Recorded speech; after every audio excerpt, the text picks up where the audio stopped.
I've been kind of explaining to people I've changed my Google Reader habits lately, and I've got my kind of full subscription feed, right, and I subscribe to 600 sites, something ridiculous.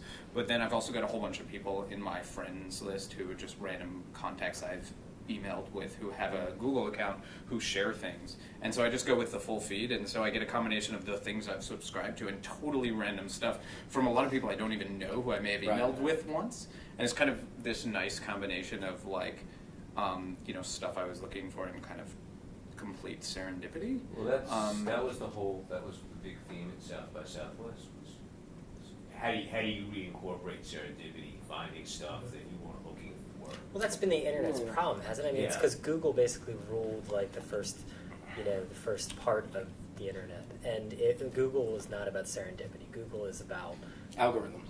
The machine will find it will tell you what you are looking for, and it will find you there. And they talk about personalized search and all this in this scary world where you only find things that are perfectly.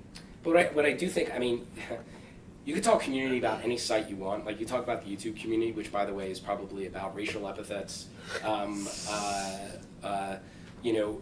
If you think Twitter is all about followers, I mean, YouTube community is all about like getting as many subscribers to video content as possible. It's kind of a crazy place. I love the comments YouTube on community. YouTube. It's fascinating. Go into Domino's comments. It's fascinating and anonymous, by the way. Yeah.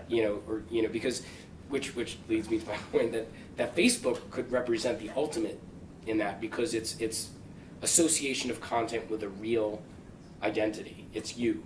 So there is, it has that filter on it where I am going to be more likely to share more relevant things or more things that I will be okay with me putting my name against, because that's how it's going to be presented. It's going to be my name and the content that I either actively or passively shared.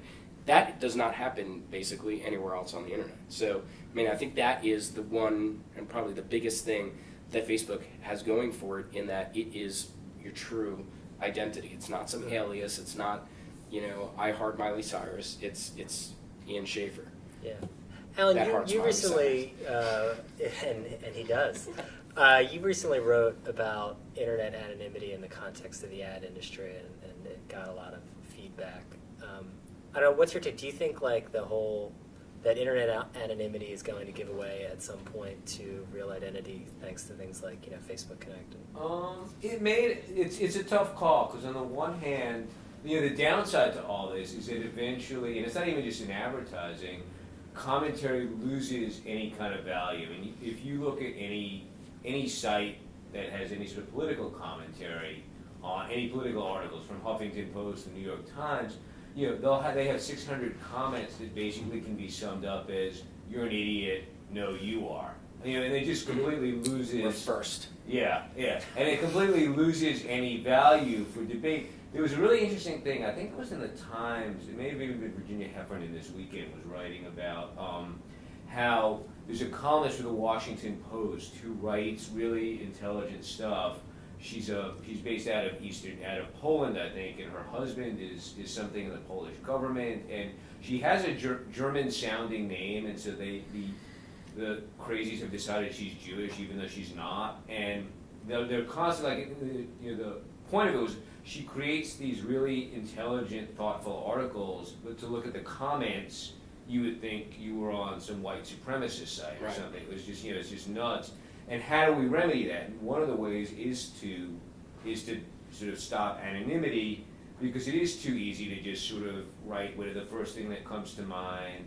On the other hand, there's something to be said for that hurly-burly and the whole sort of free marketplace of ideas where the stuff comes up to the top, but it's not is the only problem. It's not rising up. In areas where that kind of thing is self-policed, it works out pretty well. Like if you look at Dig or Reddit, I mean, people bury statements that are just ridiculous, and it rises the cream to the top, and that's that kind of self-policing. I mean, every site, it's not that difficult to implement, should have that kind of thing implemented. So you're right, it doesn't look like it is a town full of, or room full of crazies, and there's a place for both. I mean, we have the right, the Constitution says that we have the right to say whatever the heck we want, regardless of whether or not we sign our name to it.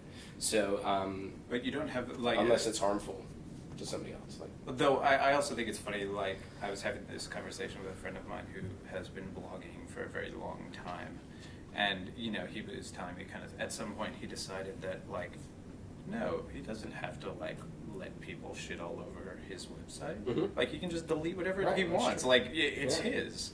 Yeah. And, you know, that's the other side of it is, like, there's kind of, people have laid these laws down where, like, you know, you have to let anyone say anything they want and blah, blah, blah. And really, you kind of, like, I mean, if it's your website and you have the right to make whatever rules you want. This is, you know, I mean, it's private property. That's true. You're choosing And to come here. If I don't like what you have to say, I can delete it. kind of But then you get the counter to that, which is that it's all about the gatekeepers again, and that the New York Times always had this very, you know, like if you agreed with them and wrote in a certain way and had a certain thought pattern, then that's what wound up in the letters to the editor. So we going back to that too, this whole gatekeeper thing. But then, you know, That's is that totally bad? fine by me. Yeah. I mean, I think there's place for both. Yeah, I think that the New York Times. I don't want the New York Times to ever be an anonymous forum, and I don't want an anonymous forum to try to be the New York Times. So as long as kind of we've got that worked out, I'm pretty good. yeah, it's good.